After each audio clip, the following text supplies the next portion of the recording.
This is Whiskey Whereabouts. I'm Tim, and this is a pretty big episode because this is a pretty big bottle. This is the GlenDronach 21-year The Parliament. This is a bottle that's going to cost you $80 or more than the 18-year, already a very good whiskey.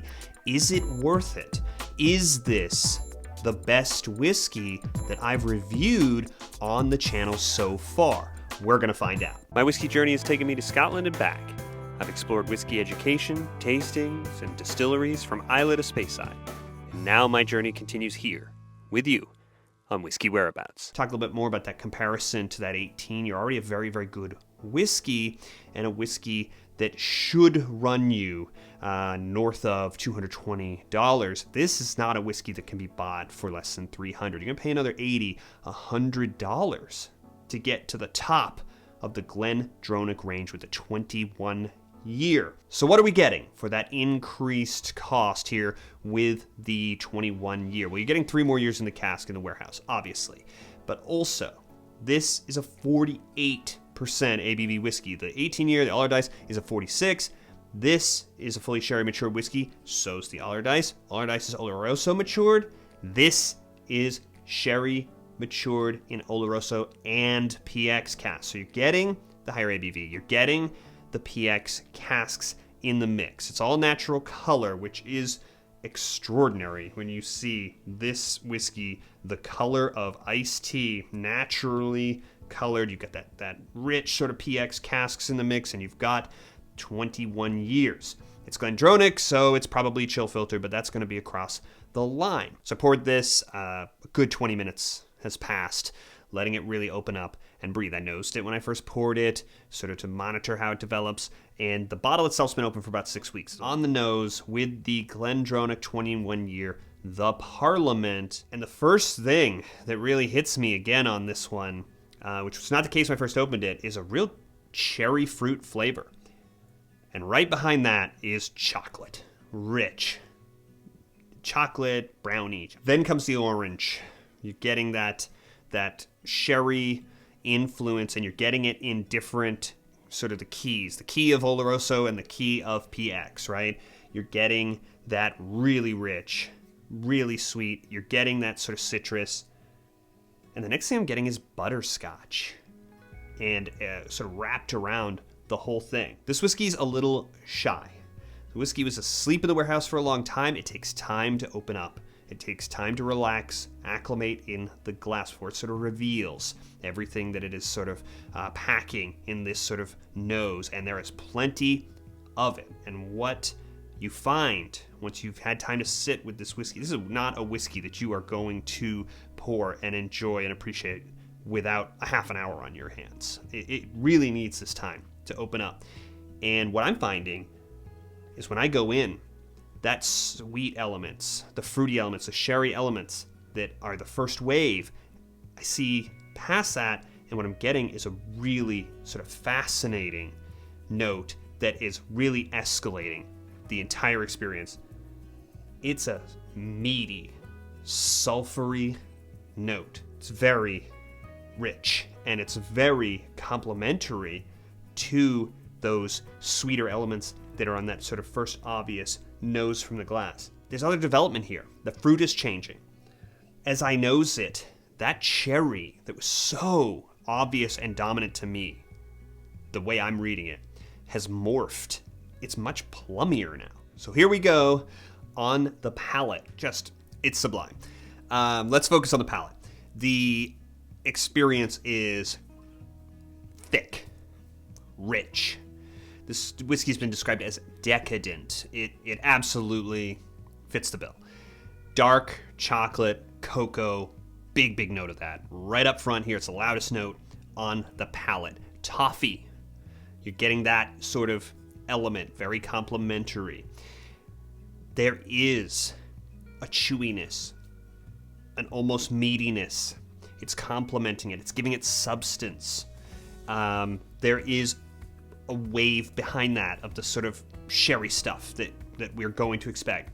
Raisin, sherry spices, the baking spices, little bit of the orange. Behind that, there's a pepper, gives it a liveliness. Just that extra couple points on the ABV is really elevating it. It's perfectly in tune with everything else, giving it this really nice complementary element. It is a syrupy, rich palate, and it has elevated this whiskey. It has surpassed the promise of the nose, in my opinion, and the palate is delivering. All right, so now we're gonna go back on the finish. This is the first time that you're really getting the oakiness prominently. So you're getting an oaky kind of note. It's a nice sort of bloom as it goes down. Again, it's not a hot whiskey, but it is leaving me a very nice, sort of pleasant, warming kind of in the sort of before the chest, kind of just up high. After the finish, it stays with you. Very, very pleasant. Behind that sort of oakiness, chocolate, but it is sticky. It's almost caramel chocolate now. Now we've got a wave of sort of the sherry sort of elements. The sherry spice is coming in behind. It is a long finish. It is still with me as I'm talking to you. I still have the sensation, and I still have the sort of ghost of the balance. Perfectly balanced between the sweet, the oak, just a little bit of that sort of sherry spice experience. I would say that each of these stages of experiencing this whiskey are slightly different and fantastic. It is really finding ways to elevate. I'm just going to tell you that this whiskey does not need water.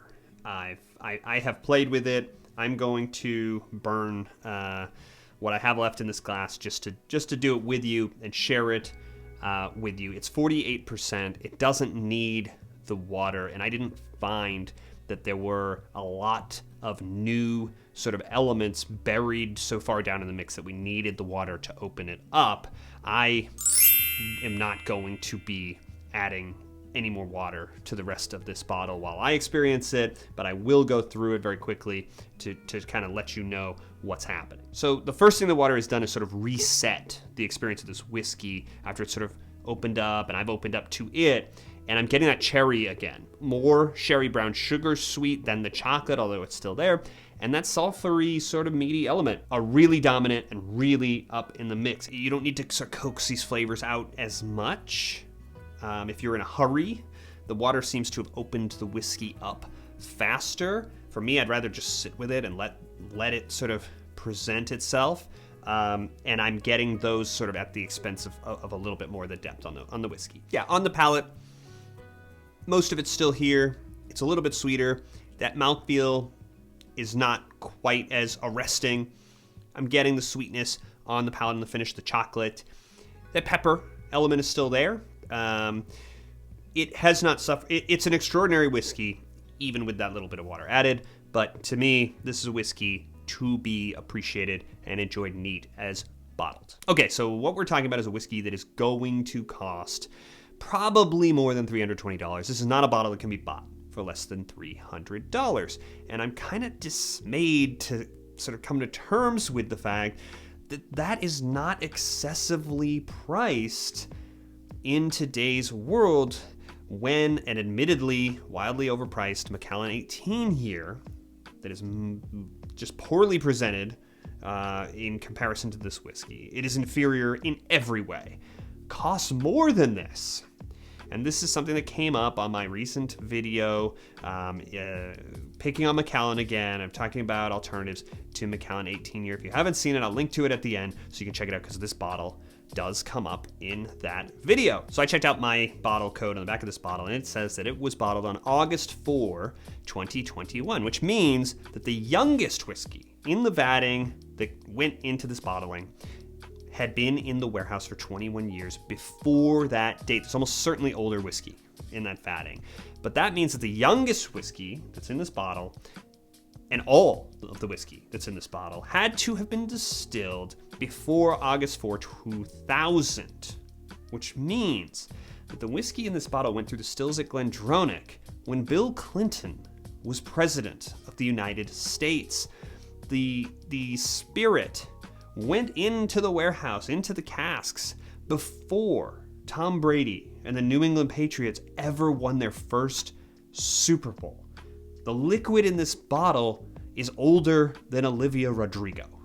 This is an old whiskey, and it costs money to get there. Does it cost in excess of $300 per bottle? Of course not. But when we're talking relative to something, say the Octomore, which if you haven't seen, I've reviewed Octomore 14.2 on the channel, and that's a 5-year whiskey. I love you, Bruichladdich, but 5 years at $300.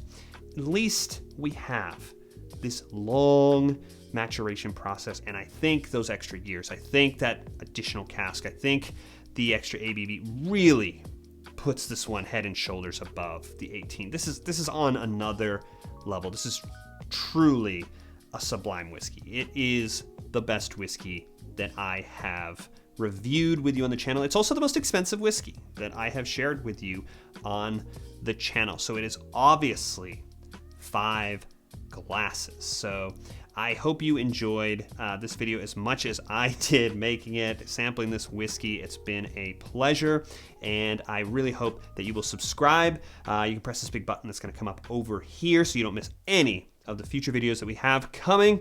I will see you on the next one.